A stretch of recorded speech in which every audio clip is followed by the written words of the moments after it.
This is Emily Hull for the Oklahoma Oral History Research Program at Oklahoma State University. Today is Tuesday, January 9th, 2018, and I'm interviewing Teresa Miller for the Deep Roots Oklahoma Authors Oral History Project. We're at Teresa's home today in Tulsa. Teresa, you're a novelist, a memoirist, and the founder of the Oklahoma Center for Poets and Writers, where you hosted and produced the show Writing Out Loud. Thanks for taking the time to talk with me. Thank you, Emily. It's good to be here. So you're a fourth generation Oklahoman, Yeah. right? Born and raised in Tahlequah. Yeah. Tell me about Tahlequah. Oh, it's a wonderful town. One of the things that I like about it is we got to know each other so well. Mm-hmm. Particularly when I was growing up, it was small, maybe about 5,000 people, and we were each other's celebrities. I mean, there wasn't the internet. We didn't have movie theaters a lot of the time I was growing up, so we would look to each other and share stories. So I found it a very nurturing environment for me as a storyteller, for me as a young woman. Mm-hmm. So what stands out most about the landscape? Well, you know, the misconception of Oklahoma, and there are a lot of misconceptions, but it's a dust bowl. And, you know, I grew up with those misconceptions. I used to think it was funny. And then, you know, you have two powerful films that were made. You have The Grapes of Wrath, which depicted Oklahoma as a dust bowl. And then you have, you know, Oklahoma, the musical, which, you know, where Oklahoma, the corn's as high as an elephant's eye. And so neither one of those images was correct. So really the struggle for Oklahoma writers, I think, is to re-describe Oklahoma to an audience that already think they know what Oklahoma's all about. And I probably fit into that category to a degree, because when I went to New York with my first novel, my editor said, you need to show us more of the dust and history of Oklahoma. And I said, well, there is no dust in Tahlequah, at least, and in our part of Oklahoma. And she said, well, if there's not, show us what's there. And so I had taken the landscape for granted. So I went around, I literally opened my eyes and said, oh my gosh, there are lakes here and there are hills. And it renewed my pride in Oklahoma as I took on the responsibility of describing it to people who hadn't been here. Yeah. So in Family Correspondence, your second novel, you set some of it in Siloam Springs and Fayetteville, Right. Arkansas. What was that? Well, you know, I just think for fun, really, in proximity. I think in Oklahoma, in my part of Oklahoma, I felt closer to Siloam and I felt closer to Fayetteville than I did to Tulsa and western Oklahoma. We seem to have more in common because, you know, what undergirds the culture of Tahlequah is a very strong Southern tradition. The Cherokees were relocated from the South, and you feel that even today. You hear it in the voices down there. There's a Southern cadence to it. So a part of it was just, it was a natural extension for me. We used to like to go over to Siloam Springs. Both my grandmothers had lived in Arkansas at different times in their lives. So it was a natural way for me to look. It was kind of a mecca, if you will. I just always used to fantasize about Arkansas. You're from Arkansas, I know, so, you know, yeah. I used to idealize Arkansas. Miss those hills. Tell me about your grandmothers, Grandma Crane and Miller, right? Crane and Miller, yeah, and both extraordinary women. The thing that amazes me as I look back at both of them is they both graduated from college in an era when a lot of women did not. And they both, and this was their liberation, I guess, they both drove their own cars. And my grandmother Miller was a very forceful personality in the sense that she did whatever she wanted to do. I mean, if she was coming out of, you know, a store and she saw someone putting a parking ticket on her car, she would start saying, stop, do not do that. And she, even though she exercised her rights to the max, she didn't believe in the Equal Rights Amendment because, as far as she was concerned, she said that the Equal Rights Amendment would be a step down for her because she'd always considered that she had superior rights. So, you know, she opposed it on that grounds. But they were independent, and I feel lucky that I had their independence to look up to in an age where women weren't expected to do certain things, and, you know, you didn't have those options. My grandfathers were not of the same mindset. Neither was my father. I remember this story appeared in Oklahoma Today after one of my books had come out. I can't remember which one. And someone had written a letter to the magazine, letter to the editor, saying that they had stopped by my grandfather and father's law office one day when I was a little girl. and that I was sitting at the typewriter, pecking things out on the typewriter, and somebody had turned to my grandfather and said, oh, maybe she's going to be a lawyer one day. And he said, oh, no, a secretary maybe. But it never occurred to the men in our family that I could be a lawyer or, heaven forbid, a writer. You know, it just wasn't in their psyche. So with that mindset in place, it was very fortunate for me that I had independent grandmothers. That's great. How about your brother, Mark? Well, you know, he and I grew up we had a troubled family in a lot of ways that was defined by my mother's death when Mark was born. So a lot of our lives were centered around that loss and how we coped with it and didn't cope with it. Because in that era, people didn't really talk a lot about their difficulties. It was almost an embarrassment to us. And we had a dog that was my mother's dog. It was the dog that we inherited, and his name was Tuffy. And he had lost his eye shortly after her death. And my father, rather than having him put down, just the vet, he couldn't bear to do it, he had the vet just sew up the eye. So Tuffy was known as the one-eyed dog. But we were a little embarrassed about it. And I was going through some pictures not too long ago. And there's a picture of my brother and me. And he's holding his hand over Tuffy's bad eye. And so in the picture, it just looks like an affectionate, gesture towards Tuffy. You see just the one eye. And I thought, we're in an age now that my brother and I are the only ones living who know what was missing. And that will always be the bond between us. What other things did you two do to bond? Did you watch TV together? I know you mentioned in your books that TV was a huge part of our lives, and we did watch TV together and had favorite shows that generation. I particularly was attached to I Love Lucy, and then I loved some of the animal programs like Fury and Rin Tin Tin and Lassie.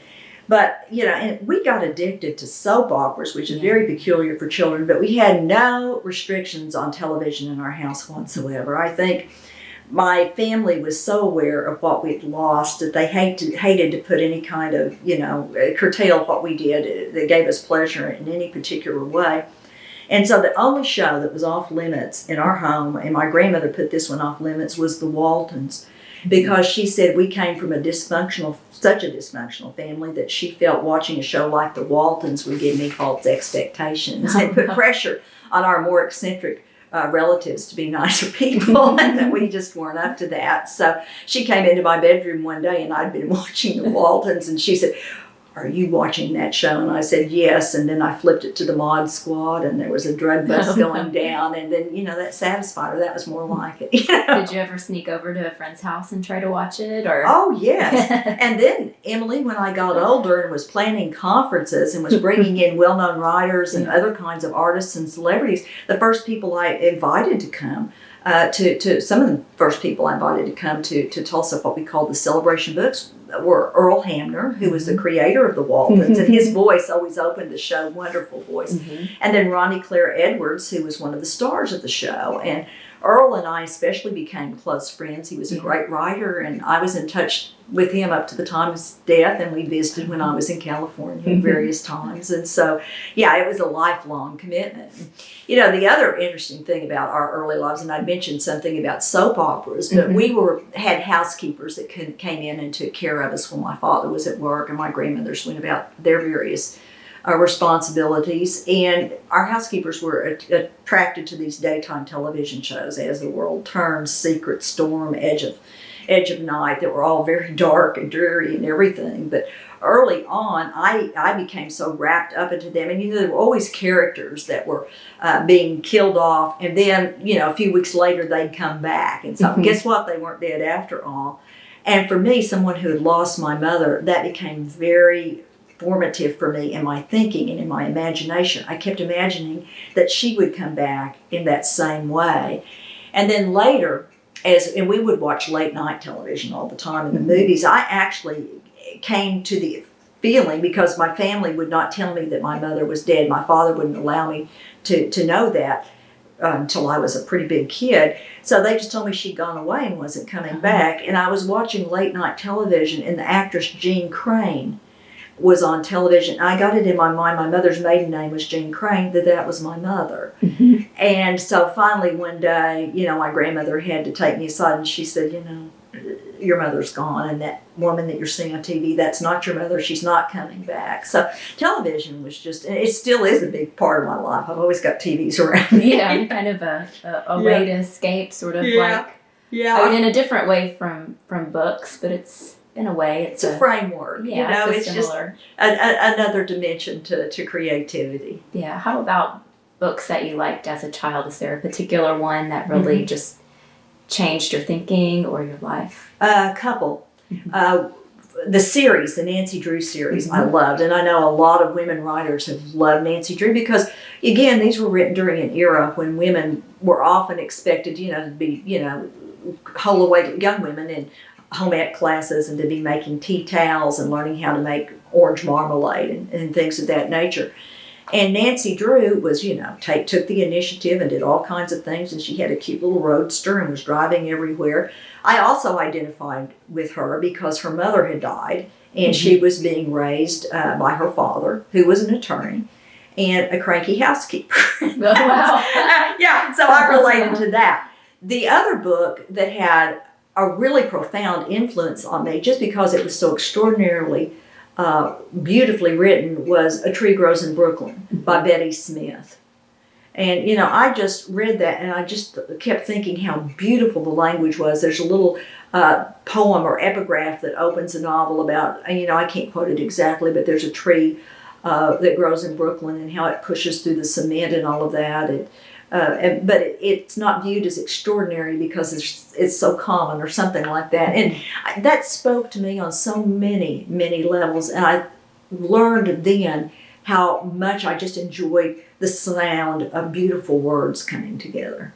So did you dream about being a writer as a child, or did you have other aspirations? I really wanted to be an actress, and I knew I had a somewhat of a gift for writing. Probably that's an exaggerated sense of it. I could write essays about patriotism for the American Legion essay contest and get a little medal or something. But I really didn't have much depth as a writer, though I did write an end to the Nancy Drew books. Of course, nothing ever came of it, but they always ended. Little did Nancy know that in a few exciting weeks. So, I ended the Nancy Drew books. That's one of my first writing projects. But I wanted to be an actress, probably because I had grown up watching, dramatic television. And so I actually got accepted into the American Academy of Dramatic Arts in New York, and went up to New York, and I had to go through a formal audition just for placement. And I had chosen to sing from Streetcar Named Desire because of the Southern accent. I loved it. Anyway, after I finished performing, they were blown away. Said, "Oh my gosh, you nailed that accent. You need to bring a little more depth to the role, but your accent, you just got right into it." Well, what we soon discovered, and they soon discovered, was that that accent stayed with me. And they pulled me aside one day and they said, "Did you ever consider any other profession? You can't keep continuing to do Shakespeare and saying, 'Whoa, man.'" And I said, "Well, I've given some thought to becoming a writer." And then they said, "Oh, you must. And so then I returned to Tahlequah and became a writer. So when did you start thinking of yourself as a writer? Probably during that time period. I really, I thought, I can, to this day, and I have a lot of friends who are actors and actresses, I admire the courage it takes to get out in front of people and to take on other roles and to let your imagination grow. As a writer, I learned, and I had terrible stage fright. As a writer, I learned that I could take those risks and still be at home and be safer in a way. I mean, you still have to put yourself out there, and there's still reviews, and you still wonder what people are going to think. But I love the creative freedom. And then I love coming up with the language and to put words to the emotions that had driven me my whole whole life. So I think when I returned from New York after a very short period with me there, and my grandmother had actually accompanied me on the journey because family was so concerned about my going up there. Right. I had no sense of what it would be like to live in New York. I had decided to stay in this hotel, the Martha Washington Hotel for Women, simply because I'd read Valley of the Dolls, and that's where the characters in Valley of the Dolls stayed. But let me tell you, it was not a good place to stay. So I came back and started working on novels. My first two were not successful. I say that, but probably no writing is wasted. I think I learned a lot from doing them. And then with my third novel, Remnants of Glory, it had been rejected a couple of times, and then I dropped it in the mail one day in an envelope that it had been returned in. And I remember scratching out my name on it and then writing in the name of this agent that I had read about in Poets and Writers magazine. And I remember thinking, because you always had to include return postage, I remember thinking that, that's wasted money and, I'm going to have to give up on this at some point. And then a short time later, I got a phone call from this agent's apprentice, and she had read the book, and she said, we really like it.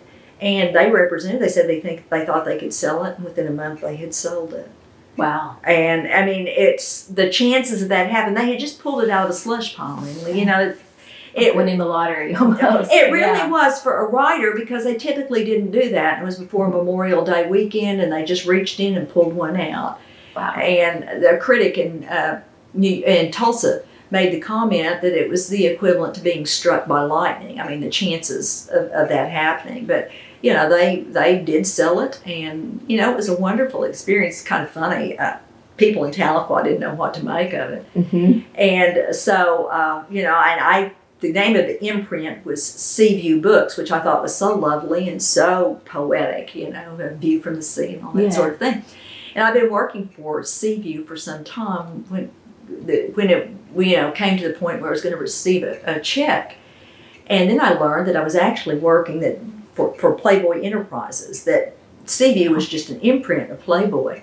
And then my check came, and there was a little bunny, embossed bunny in the corner of the check. And Playboy had actually been banned in Tahlequah at that time, and people were marching in front of stores. And my grandmother was terrified that this was going to come out. So I remember going to our drive-through bank, and this woman said, "Do you work for Playboy?" Oh, Bessie, you had to cash there. Yeah, and so I said, "Yes, ma'am, I do." So what inspired that story for Remnants of Glory? Well, I think my editor never wanted me to say this, but the poem Osmondius. Oh, yeah. No, it wasn't Osmondius, although that was one of my favorites, Kubla Khan. Because in the middle of Kubla Khan, Coleridge, there's a knock at the door when he's writing it, and he's interrupted, so the poem is never quite finished. And it seemed to me that, and I was curious as to why, he answered the door. And it occurred to me that throughout our lives, that all of us who aren't poets or, are great thinkers, we are continually answering knocks at the door from everyday life that pull us away from our dreams and sometimes our best work. So I thought, I'm going to look at a woman from my grandmother's generation and see and just explore the numbers of times that she was thwarted from greatness simply because she answered a different calling. Right. Because she felt compelled to help somebody else or just to address somebody else. And so that's the way it started. And then I was very naive about what it took to write a novel, and I worked with some extraordinary people. I had 2 agents and an editor who were very savvy at what they were doing. My agents also represented, they also represented me, but they represented Alice Munro and some of the great writers of that era. And they taught me a whole lot about what it took to write a novel. And my editor would send me all kinds of books. She got free books, and she would send me all these wonderful hardcover books by people like Ann Tyler, so I could read and learn about the craft of writing. And I loved it. I felt like it was the best kind of apprenticeship, mentorship anybody could ever imagine for a young writer. And when I went to New York for a publicity appearance and I was visiting with my agents, they actually read parts of my book out loud so we could go through and I could hear what I couldn't see as a reader and as a writer, and that was an extraordinary experience for me. Yeah.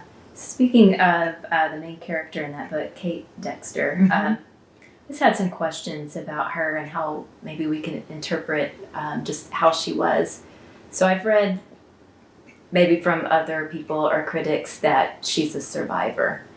But I wonder if you would consider her something of a victor, just because of the way she dealt with such morally complicated decisions. Right. I just kind of saw her as someone who, in the end, in her way, maybe, and in that time period, had a lot of power. How did you view her like that? Did you see her as a survivor, or maybe as someone who had some kind of choice in her way? I think she did have choice to a certain degree, and I admired it. You know, she had choices about, what she would do professionally as a teacher, what she would do, as a wife. She did not have, and the moral choice about, whether she would get involved with another person that probably, that did defy convention. She had no choice when it came to being blessed, and I use the word blessed because in a way it was a blessing for her despite the challenges with a mentally challenged daughter. I mean, that was not her choice. But once she came to terms with it and decided to name the child after her and to invest that kind of identity with her, that kind of close bond, then that was an exercise of her free will. And I admired her a great deal. If I were to write about her now, it would probably be a lot different, because I'm older and I've had to make a lot harder decisions. But when you're 25 and you're writing, you tend to be a little bit idealistic. One of my great regrets of the book is because of length, because of the length of it, that we cut out what was a second section of the book, which, she had the experience when she didn't live up to her own expectations, when she would not allow a black child to attend school because of the laws. But in the second section of the book, she was actually slipping into German POW camps, which we had in Oklahoma, and starting makeshift schools for German children. And so it was like she had progressed from that. She was willing then to take the risk that she hadn't as a younger woman. And I'm sorry, I think that would have added to her development as a character. And if I'd have been an older writer, I would have fought harder for that. Yes. But that was a missing gap in the book. But I admired her. I admired the way she aged. She struck me as remarkably non-judgmental. And I enjoyed her, and that she found an art to living.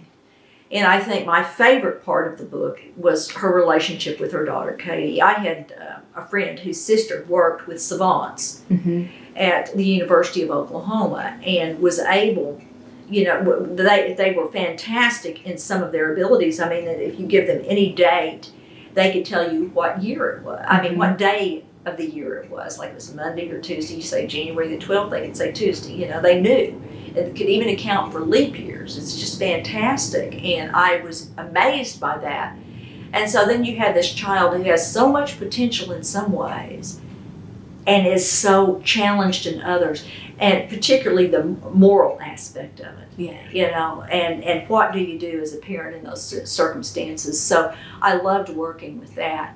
It's kind of interesting how far we've come. When I first wrote about that, the child Katie and her gifts and her challenges, one critic here in Tulsa said, the book was great except one part which was totally unbelievable that anybody could do that. Well, now we've had Rain Man and other programs and all kinds of articles written about savants, and we know that wasn't fanciful, that people are truly gifted in that way.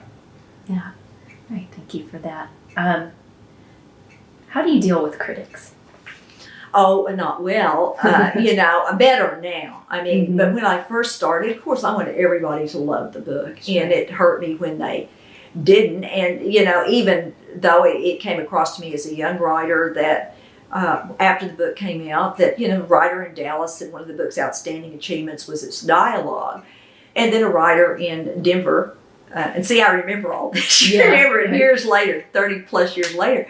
A writer in Denver said that the book was fine except for the dialogue, which was leaden and pedantic. And I worried and worried over that. I stewed over that. Remember the writer's name, Francis Tahlequah.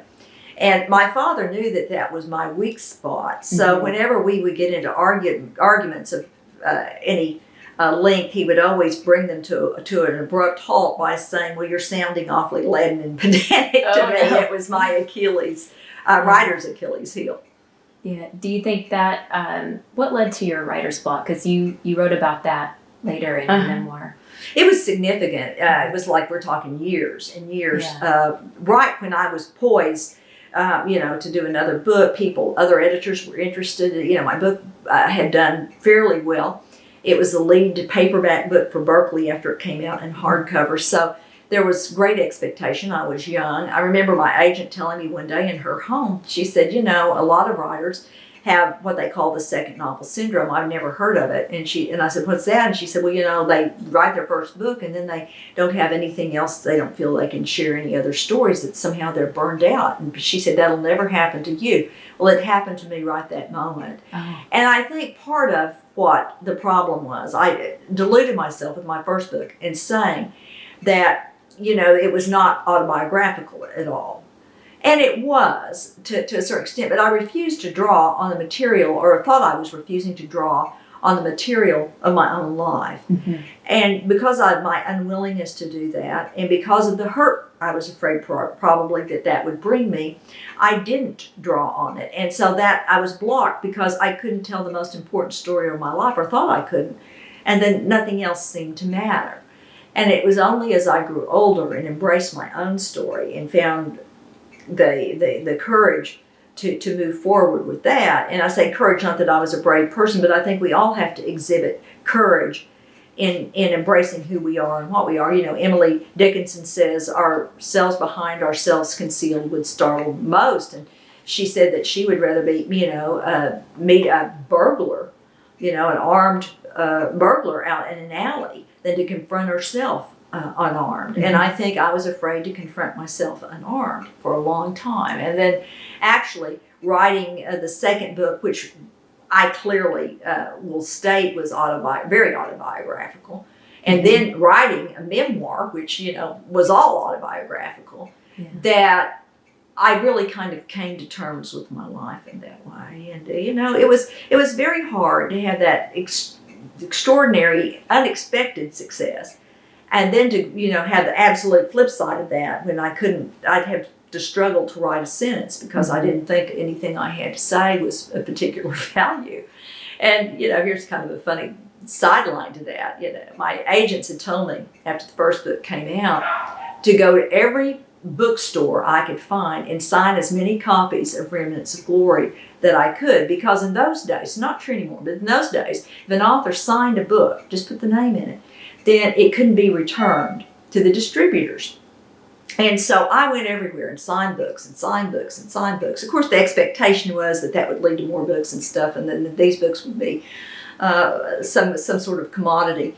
But years passed, and I wasn't able to write anything. And the writer Allison Lurie, Pulitzer winner for Foreign Affairs, was coming to Tahlequah to give a lecture, and they asked if I would. My friend of mine asked if I would help, host her part of the time, and I did. So I wanted to have a copy of the book to give her.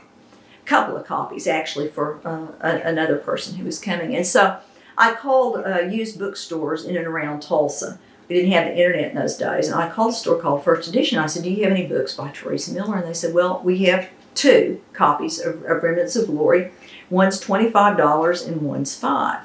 And I said, is the one that is $5 damaged in some way? And they said, no, but the other book has been signed by the author.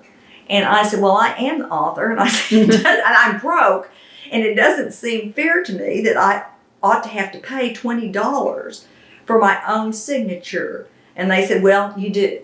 And so that was an important life lesson to me, that everything sort of comes back full circle, and you shouldn't get too comfortable with anything. So I came up to Tulsa and paid $20 for my youthful indiscretions and vanity. Oh, goodness. Buy it back. So, How would you compare the process for writing Remnants of Glory to family correspondence? Well, very different circumstances and different times when you did it. I think that while, looking back, I can say Remnants of Glory was autobiographical. It was just several removes from my actual life, but it was still autobiographical. With Family Correspondence, which was set in Tahlequah, it was maybe, 1 or 2 degrees removed from my actual life. And it dealt with the things that were, powerful forces for me and in my life. The loss of my mother. It dealt with mother loss. It dealt with other kinds of loss and rejection with relationships. And, it's set in Tahlequah. So I think some of those layers of remove are gone from it, and it is more directly autobiographically. In the last several years leading up to his death, I became close to Pat Conroy, and he draws so much on his personal history, and so he helped me get the courage to rely on my personal history more. That it's not cheating to use the stories that come naturally to you. Those are your gift as a writer, and you need to work with them and make do with them. But the process was a little bit different in the sense that I wasn't as isolated a person when I wrote Family Correspondence as I was when I wrote Remnants of Glory. When I wrote Remnants, I was living, down in Tahlequah, writing. That was all that I did. When I was writing Family Correspondence, I was busy working. I had a lot of people that I was connected with. And so it was a more integrated experience. And, and I'm not sure which, I think if I had to choose one way or the other, I would probably choose the more integrated experience in spite of the challenges. How about the writing process for your memoir? Well, I loved that. I loved getting to do it. I felt it freed me in a peculiar way, Emily, from some of the ghosts of my past. I think confronting them, writing about them, I felt such overwhelming affection for a family that I hadn't really thought about intentionally because it was too painful for a long time. And I think by writing that book and embracing them again, flaws and all, my flaws most especially, as a part of any problems in the relationships, it was liberating for me. And it became really a cause of celebration. That said, I doubt seriously I would ever write another memoir because when you start, there were lots of things that I left out because I know some memoirists are much more comfortable share, or maybe not comfortable in that word, but they feel more of an obligation to share everything, and they don't think about consequences. They want to tell the truth. If they privilege the truth above all else. And in my book, I didn't lie, but I left out certain things because I became very mindful as I got into it. It's one thing to say that, but you get into it and then you think of the different people they're going to be reading that. My nephew, for example. How much do I want to tell? And the other question is, how much do I have a right to tell? And so in that sense, it was a challenge for me. But overall, I'm glad I wrote it. Yeah, just kind of make the subtitle a slightly embellished memoir. It just makes me think of Emily Dickinson's Tell All the Truth, but Tell It Slant. Yeah. Yeah. And I think that's okay. And you kind of mentioned how you came to terms with your truth. And how did you allow yourself to become vulnerable in writing that memoir? Because it seems like that would be a hard thing. Because vulnerability leads to authenticity, but there's always all of these balances you have to make with real people. Well, maybe it's a factor of age. That I was more secure in some ways with who I was and with who I wasn't. That you have to come to terms with the person you aren't. And so I think by that time, not that I was, all that well balanced, but I was really at a better place in my life to do that when, you're in your, I was trying to think how old I was, and then I was in my 50s when I wrote that. So, I had struggled through everyday life. And, part of everyday life, we all, whether we're writers or not, we have to confront our personal histories all the time. And I think by that point, we're all vulnerable, and by then I didn't have any illusions. I knew I was vulnerable, and so I was okay, to just be honest about that and go into the book. Right. So how did people or knew react to your novels versus your memoir? Because with novels, I'm sure people you knew thought, oh, well, I'm definitely so-and-so character. Yeah. Really with the memoir, it was fine. I mean, there wasn't any backlash or anything along those natures. Although my new book, I'm writing about a person who writes a memoir that did have a lot of backlash, and it's set in Tahlequah too, so that's kind of fun. But it was interesting with my first novel in that everybody thought that the lead character was based on one or both of my grandmothers, which maybe certain aspects of her were, but really in total, no, they hadn't had any of the experiences, or most of the experiences that Kate had, they hadn't had. But it was very interesting to me that all the different, and there were other people in town who thought they were the heroine. Nobody worried that they were one of the bad characters, but there were a lot of people, and which was what I had kind of been, alerted to, that people might think, but no one thought that. But a lot of people thought they were the heroine or some of the lead characters, and I kind of loved that. I think that's great. That was a fun aspect of it, and I was careful. I had to make a change. My dad, just for fun. There was a character that was sort of disreputable in the novel. He was just made a cameo appearance. And as a joke, I named him Wesley. My dad's name was Wesley. And I told my dad he was livid over it. Oh.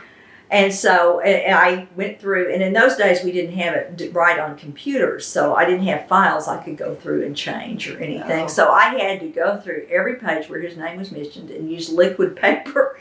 Oh, my goodness. And, on the carbon, and on the front page to change his name. So Wesley is not in the book. So let's talk about writing out loud. How did you get started with that show? Well, gosh, I started it when I was over at a community college in Claremore called Rogers State. And we all were expected to have some sort of extra project. And a friend of mine was head of the radio station there. And he said, why don't we do a radio show?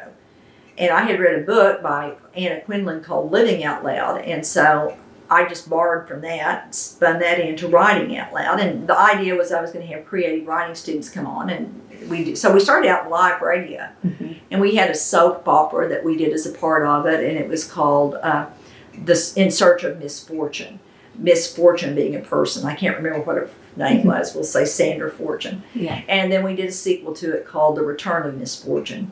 But gradually then, Claremore was very innovative. They had a full television studio and a broadcast station. So I actually was given the chance to do live television. And live television is hard. I mean, you have to be ready to go. So started as live television, then it became taped, and then just gradually through the years it developed from a 15-minute show to a 30-minute taped, carefully edited program, and wound up on OETA, Oklahoma's PBS affiliate. But I think the exciting part for me, I loved writers, and when I couldn't write, I was hungry for conversations with writers. One of the things I loved about my early career was that I got to correspond with writers and meet writers, and it was an extraordinary experience for me. So I had the chance then to really talk with writers and enjoy their company, and I met so many of them and learned so much from them and throughout the years, and just stopped doing the show a couple of years ago. This is 2018, so I stopped. I guess it was actually the fall of 2015, and just loved. Met a lot. Sometimes the interviews were difficult. Edward Albee, a terribly hard interview. Incredibly brilliant man who gave one-word answers to everything. How did you prepare yourself for that, or did your process preparing for your interviews kind of change? It over did, time? But there's only so much planning you can do with some of these people, and there was no chance for do-overs with him. So that was a heavily edited show. But I'm very glad, he would mention Tracy Letts. Well, I had done an interview with Tracy Letts, so we drop in a, clip of Tracy Letts talking. So we found some innovative ways to fill in the gaps. But it's still, I'm very glad that we got to do the show, and he was very open in the interview, and he just didn't have a lot to say. And, that happens sometimes. But on the other hand, I got to meet some extraordinary people, and I learned a lot. A friend of mine, Jim Lehrer, who was such a wonderful interviewer himself, and still is, of course. But Jim, one day I was interviewing him, and he was talking about people getting more tied into the questions they wanted to ask, that they didn't feel flexible to move on to something else if it came up, during the course of the conversation, something really dramatic. Like, you say you're talking to somebody from what was then the Soviet Union, and the person, said, I'm getting ready to defect. But then you say, well, how much is the price of grain? Because that's your next question. You miss the grand opportunity. And, I remember that as being something that I thought, I'm doing that too much. And within the course of this interview, I learned to become a little bit better interviewer, I think. Yeah, it's definitely a learned skill, that close listening. Yeah. Who surprised you the most as an interview? Or was there a moment that stood out? There's several that would stand out in different ways. Mm-hmm. One was with a man named Jack Eisner, who was a Holocaust survivor. And as he was telling his story, and he was just such a gracious, lovely man. And he had a handkerchief in his pocket. He was so well groomed, and he was talking about some of the atrocities he had experienced in a concentration camp, and how when he was released, he thought all of his family was dead. But he was at a train station one day, and he heard someone using a nickname that only his close family members had called him. And he thought, oh my goodness, that's my mother's voice. And he asked a crowd of men to hold him up. And they held him up on his shoulders. And he saw his mother, and they were reunited. That has stuck with me, and that during the course of that interview, that touched me so deeply. Mm-hmm. And I felt this enormous gratitude. And absolutely, during the course of that interview, I felt a call to civility. I thought, after all this man has been through, he is this gracious and this courteous and this artful in his own life. And that really, I need to remember this from this day on. And that was one of the more emotional ones for me. Yeah. What about favorite moments from, you put together the celebration of books, right, where you'd have a speaker and that kind of thing? Are there any stories from running that stand out to you that you'd like to share? Lots of them. Some we can't tell. Yeah, but the ones we can tell. I can give you some different instances. It was wonderful. We would have sometimes 70 major writers there at the same time, and it was wonderful seeing them interact with each other. And the last celebration of books I did, which was back in 2010, we had Rita Dove, who was the first Black female poet laureate of the United States, and she was also a Pulitzer Prize winner in poetry and won all kinds of national awards, and she had come. And also we had Carlotta Walls-Lanier, who was the youngest of the Little Rock Nine. And there was this moment, the moment Rita arrived, and she was a much younger woman than Carlotta. The moment she arrived, she wanted to meet Carlotta. And so we're at this reception, and then there's just this single moment when they meet, and just the look in Rita's face as she sees this foremother and acknowledges, you can just see in her eyes what she sacrificed and what she accomplished. And then you see it in Carlotta as she's looking to the younger woman and what she has been able to do beyond what happened at Little Rock, and to be now, a university professor and Pulitzer winner and a literary icon. Just seeing that exchange in their eyes was an extraordinary moment. Just an extraordinary moment. And then I mentioned Edward Albee later. This wasn't at the celebration, but at a standalone event that we had that we were featuring him. And here you have this, he won the Pulitzer Prize like 3 times, and then actually 4, I think. They took it away once because they considered Virginia Woolf too controversial or something like that. Anyway, I don't have, may off a little bit on the number, but he was won numerous times. So he was coming, and he felt a little uncomfortable, I think, in Oklahoma, though he had been at Tahlequah some years before for a brief residency. And he seemed a little uncomfortable about Oklahoma and the fact that Oklahoma was a red state. And so, as a surprise, I was close friends with Billy Letts, who wrote Where the Heart Is. And of course, her son Tracy is a Pulitzer Prize winning playwright. And he was going to star in Albee's Who's Afraid of Virginia Woolf. So, just as a surprise, he showed up he happened to be in town, and just as a surprise, he showed up at the auditorium. Oh. And Edward Albee was shocked beyond belief to see Tracy Letts. Oh my gosh, there's Tracy that we had just out in the lobby, and they were visiting. Just suddenly you have these two Pulitzer Prize winning playwrights just chatting with each other, and that was lovely. Right, great. Wanted to change topics a little bit. I just wanted to know your opinion about this quote. So the historian Angie DeBow said, and actually Rilla Askew includes this as an epigraph in her latest book, but the quote is, "The one who can interpret Oklahoma can grasp the meaning of America in the modern world." How can we interpret Oklahoma? And I'm thinking kind of that example that you gave with Albee. How do you explain this place to people who are outsiders? How do we explain it to ourselves? Well, I'm still working on that, Emily. Yeah. It's going to take me a while to really come to a place there. But I think we can speak to several different things in that it is really a great coming together that we made work. It was sort of a forced togetherness initially because, the western part of Oklahoma, northeastern Oklahoma Territory, Indian Territory were forced together. Yeah. But the way that all that intermingling has really brought out whole new sides to all of us. And you see that in, the people that came here looking for promise, the people that came here looking for truth. And I think part of that is accepting some of the difficult things that have happened in Oklahoma that we've covered over the years. One of my favorite quotes from Angie is that when she said, "I violated history by telling the truth." And, she told the truth. I think we're still learning the truth of Oklahoma. But I think we see Oklahoma here as really humanity in the raw. I mean, we don't have all the facades. We don't have all the distractions. We are who we are. I think the defining moment when I began to notice the national opinion of Oklahoma changing was the Oklahoma City bombing.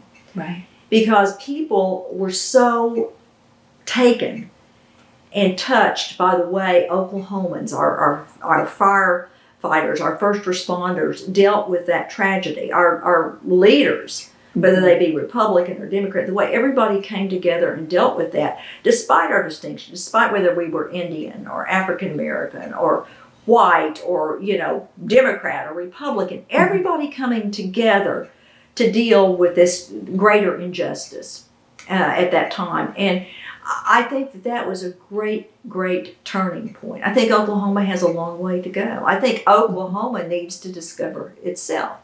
Michael Wallace, who is a transplant from Missouri, has written one of my favorite books about Oklahoma, and it's called Way Down Yonder in the Indian Nation.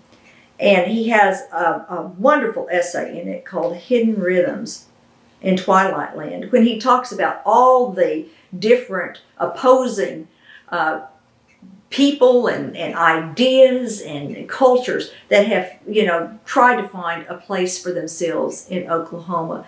And he said one of his concerns about Oklahoma was that our state license plate used to say, Oklahoma is okay. Not Oklahoma is great or terrific or anything, but Oklahoma is okay. Of course, a play on the name, but still, the mindset. And so I think Oklahomans, we're still trying to learn who we are and have our own identity as a state. And because we're so complex and there's so many different kinds of people here with different goals and different cultures, it's going to take us a long time to sort through all of that. I hope we don't become too homogenized. Yeah, I think just reconciling our kindness with our cruelty. Yes. How well said. Exactly. Is a challenge, and that's just seems to be part of an ongoing discussion.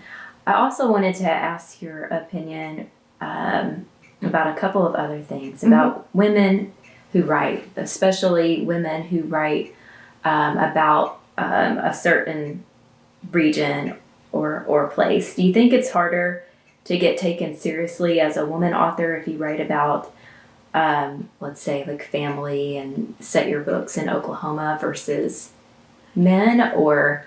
Certainly. I mean, if somebody writes about a woman writes about a remote region in Connecticut, she's not called a regional writer. Right, yeah. But if you write something that's set in southwestern areas or if you, in the South, then that's typified as regional literature. And, it was like the poet Robert Southey, and there's still, and there was for a number of years, this prejudice against women writers, in the sense that they couldn't aspire to the higher kinds of writing. It's like Elizabeth Barrett Browning was told, okay, women can't write novels. I can write novels, but not poetry. So she wrote Aurora Leigh, which was a whole novel in poetry, which was, extraordinary. And one of the Bronte sisters had written to Robert Southey saying for advice about how am I going, I want to be a writer. And he wrote back something to the effect that writing simply cannot be the business of a woman's life. Pick up your knitting. And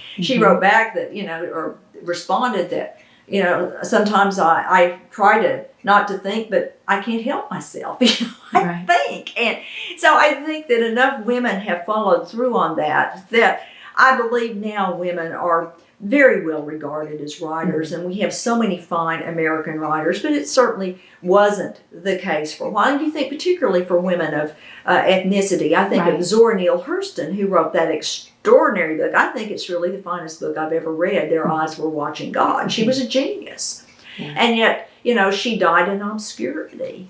And so I think that there's a special calling upon us as women writers to be authentic, to tell our stories. And now that we have a platform, to, for goodness sakes, use it, to not shrink back from the moment, to be able to tell our stories. So I really don't feel at this point that my life has been compromised at all by being a woman writer. I think if I'd been born in say just 10 years earlier, it probably would have been. You look at the great writers like Eudora Welty, Southern women writers, Eudora Welty, Flannery O'Connor, Carson McCullers, and yet all we hear mostly from that era, William Faulkner, who was a wonderful writer, but I'm not sure they were taken, maybe Welty is now, but during their lifetimes, I'm not sure that they were regarded with the same degree of seriousness that a Faulkner was or Hemingway was. Yeah.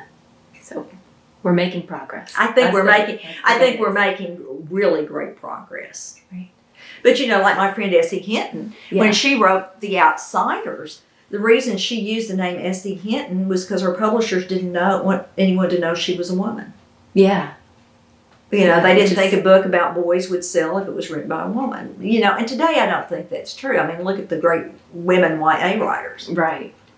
But then it seemed like she definitely had to use that to catapult it to the success that it did.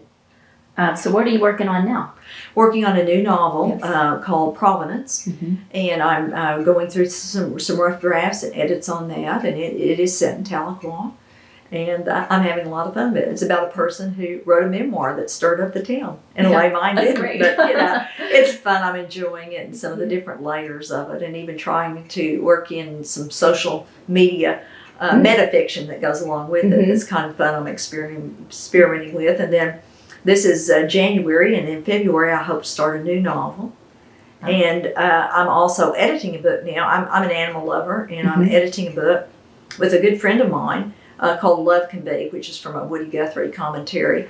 And we have well-known writers that are sharing stories about their pets, and all that monies are going to charity. And we have writers like Joyce Carol Oates is one of our writers, the great short story writer Amy Hempel. Blake Bailey, the great biographer. We have all these wonderful, wonderful writers who are sharing stories about animals, and I'm loving that's fun. Nice diversion before I dive into the new book. Yeah, I look forward to reading those once they're out. So what's the best writing advice you have to give to aspiring or established writers? Well, to not ever consider that you're not a writer. My friend, I mentioned Billy Letts earlier, and she's the most valuable lesson she learned as a writer was that getting published wasn't what made her a writer. Because Billy was in her 50s before Where the Heart Is was published. that what her greatest discovery was, she'd been a writer all along. So, first of all, acknowledge that you're a writer. And then if you go through a period of writer's block, try to understand a little bit about what it is. And, Sumut Kid was here right before I left the center to focus on my writing full time. And somehow we got around to talking about this very subject about, advice. And she was talking about writer's block, and she'd had experiences, not sustained experiences like I had. And she said that she looked back, that she thought most of those times when she couldn't write was failure of courage. And so when you're stuck, ask yourself, what am I afraid of? And how am I going to push beyond this and be courageous with my words? And that's what I think I would pass along. Great. Is there anything else you'd like to talk about? No, except I want to thank you for well, coming over here. And I'm so glad the dog finally settled down. We may hear some barking and stuff out, in the background. But will your dog appear in that book you're editing? One of my dogs will, Yeah. probably so. All right. Well, thank you so much for your Thank time. you, Emily.